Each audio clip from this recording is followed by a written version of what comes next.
my husband, the love of my life, my best friend for almost 40 years. We think we brought beautiful seeds to this world in those 40 years. My kids, and the continuation, our grandkids. An excellent father, awesome human being, always willing to help others and supporting me in all my dreams and my goals and achievements that I want to do in my life. Even after I have every single, my kids, he was there for me.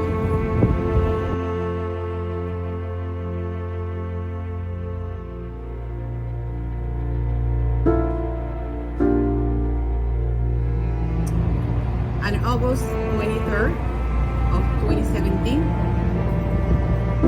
Manny, he would like to call Manny, his name is Manuel, but we like to be called Manny. He was not feeling well, and I wanted to take him to the doctor. He said, don't worry, go to work, but I insist to take him to the doctor. And actually we end up going to an urgent care nearby home. First thing we check at the emergency room, so the urgent care was the the regular questions, smoker, So when finally he was called to see the doctor asked, how long are you being like this? With fever, not able to swallow? And we told the doctor for last night. And he was kind of, not believe what we were telling him, but it said for last night. And that was the question again, did you smoke? Did you're around people who smoke? And the answer, no, because that was not.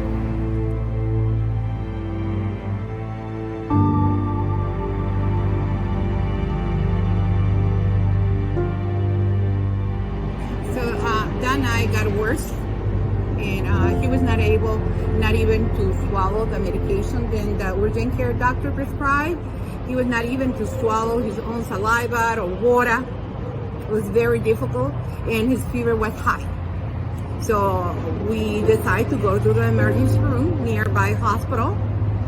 He got right away being seen there, and he got worse in those couple hours there. They went and ran different type of tests. After 2 hours, they come back and they told us because of his moment condition, he need to see a specialist, and the specialist was not at the hospital.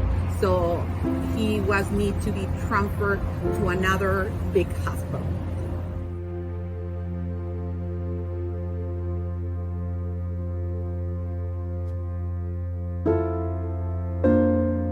September 5th, my birthday. I got a phone call from the specialist saying we have the results and we want to see your husband. So my husband said, nope, it's your birthday.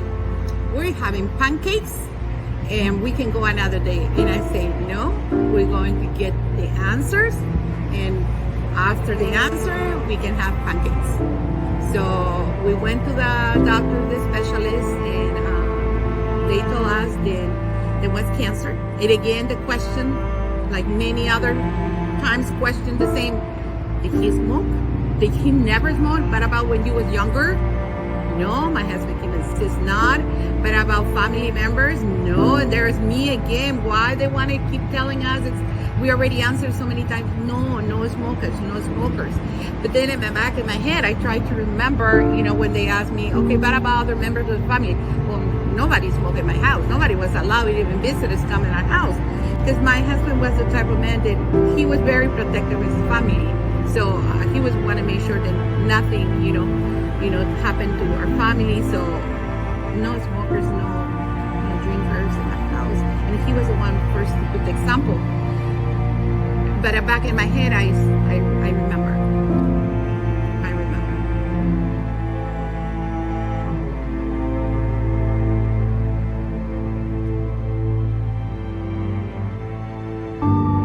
The doctors told us that now the biopsy was done. He was with cancer, stage 4, and they can have a surgery. And they explain to us the procedure. about 3 hours. And after that, they can see how much they remove and then go for treatment. So he went through his big surgery, and I call big because they say 3 hours, but I actually went to 14 hours. He was induced coma after the surgery, 14 longest hours of my life. His jaw was cutting in half. They removed half of his jaw. Back of his shoulder, they have to remove all, because he had good shoulders, they remove muscles from his back in order to put a support for his jaw, for the stop jaw. My husband was another person when he went to recovery. And like I say, he was induced coma for 3 days. And the worst was then, the answer was then, unfortunately, the doctors was not able to remove all the cancer. They're still there. So we got hope by thinking that the radiation and chemo was going to work. He got 35 sessions of radiation and chemo at the same date. Radiation in the morning, chemo in the afternoon. I learned to be a nurse, to put shots, feed my husband to a tubing in his stomach, and many other things that I never thought that I was going to be capable to do it. But the worst was, yes, is see him suffer. My kids, my grandkids, we all suffer when he went.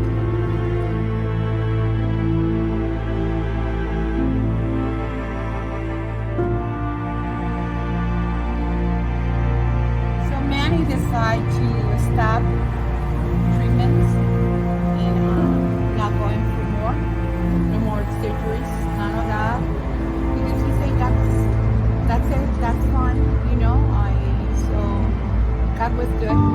He ground us time. He told me one morning, he said, Carela, God exists. He's like you, like me. I know where I'm going.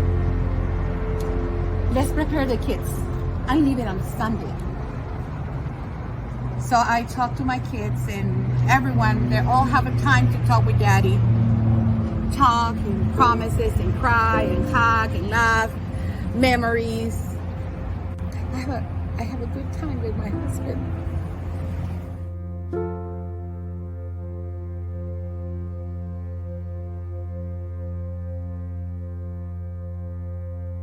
Today I'm able to pick it up, his jasmines, put it next to my table, or take it to work and it smells. Even my kids, they say, Mom, if we open our windows, our home smells jasmines. And I know it's my husband. He's the one, because he made me promise that he was going to get jasmines in next to his grave every single day. And I'm able to do it.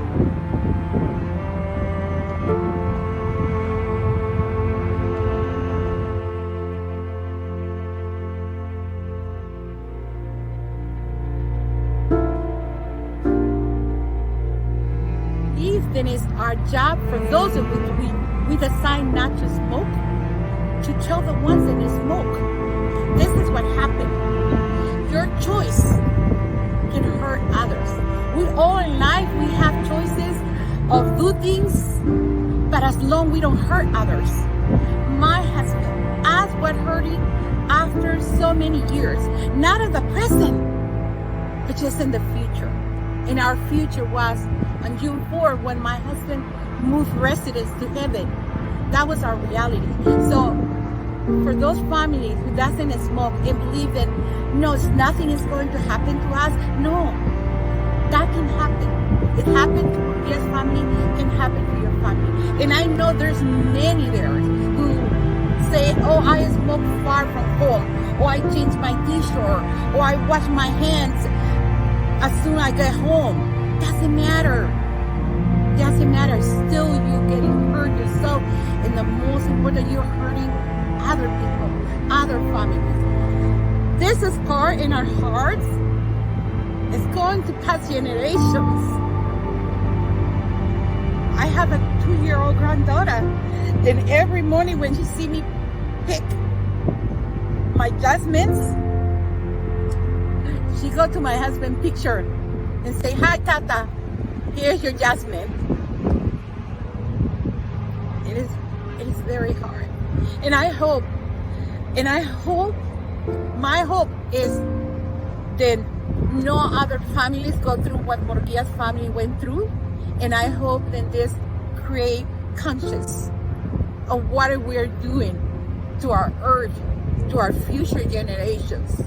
What are we doing to our present generation? I'm a present. I'm alive. Dead inside, but I'm here.